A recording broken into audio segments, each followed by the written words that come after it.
નમસ્કાર મિત્રો, વિડીયોમાં તમારું સ્વાગત છે। તો મિત્રો, અત્યારે હાલની ખૂબ જ મોટી અને દુઃખદ ખબર સામે આવી રહી છે। ત્યારે મિત્રો, તમને જણાવી દઈએ કે આજે 29 ડિસેમ્બર 2025 સોમવારે વહેલી સવારે આંધ્રપ્રદેશના અનાકાપલ્લીમાં એલામંચિલી નજીક ટાટા એર્નાકુલમ એક્સપ્રેસના 2 કોચમાં આગ લાગી હતી। તો લોકો પાયલટે તાત્કાલિક ટ્રેન રોકી દીધી અને તમામ મુસાફરોને સુરક્ષિત રીતે બહાર કાઢ્યા હતા। જી હા મિત્રો, તમને વધુમાં એ પણ જણાવી દઈએ કે અનાકાપલ્લીના પોલીસ અધિક્ષક ધોહિન સિંહાના જણાવ્યા અનુસાર આગમાં એક મુસાફરનું મોત નીપજ્યું છે। તો ટાટા એર્નાકુલમ એક્સપ્રેસમાં અકસ્માત વહેલી સવારે થયો, જ્યારે મુસાફરો ગાઢ નિંદ્રામાં હતા। તો આગની જાણ થતાં જ ગભરાટ ફેલાઈ ગયો। જોકે મિત્રો, ટ્રેનના ડબ્બા ઝડપથી સળગી ગયા। તો રેલવે પીઆરઓના જણાવ્યા અનુસાર એક કોચમાં આગ લાગી હતી।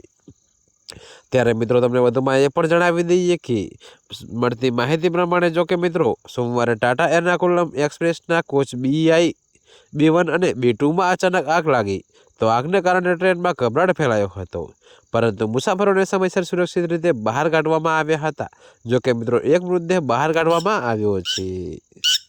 જી હા મિત્રો, તો અત્યારે હાલની આ ખૂબ જ મોટી અને દુઃખદ ખબર સામે મળી રહી છે।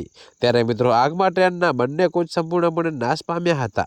તો આગની માહિતી મળતા જ લોકો પાયલટે તાત્કાલિક ટ્રેનને રોકી દીધી। ત્યારબાદ રેલવે સ્ટાફ અને ફાયર બ્રિગેડની ટીમ ઘટના સ્થળે પહોંચી અને આગ ઓલવવાનું કામ શરૂ કર્યું। જો કે ફાયર બ્રિગેડ પહોંચે ત્યાં સુધીમાં બંને કોચ સંપૂર્ણપણે આગમાં લપેટાઈ ગયા હતા।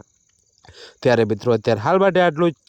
મળીશું નવી અપડેટ સાથે। અને જો તમને અમારા વિડીયો પસંદ આવતા હોય તો વિડીયોને લાઇક, કોમેન્ટ, શેર અને અમારી ચેનલને સબસ્ક્રાઈબ કરવાનું ભૂલતા નહીં મિત્રો।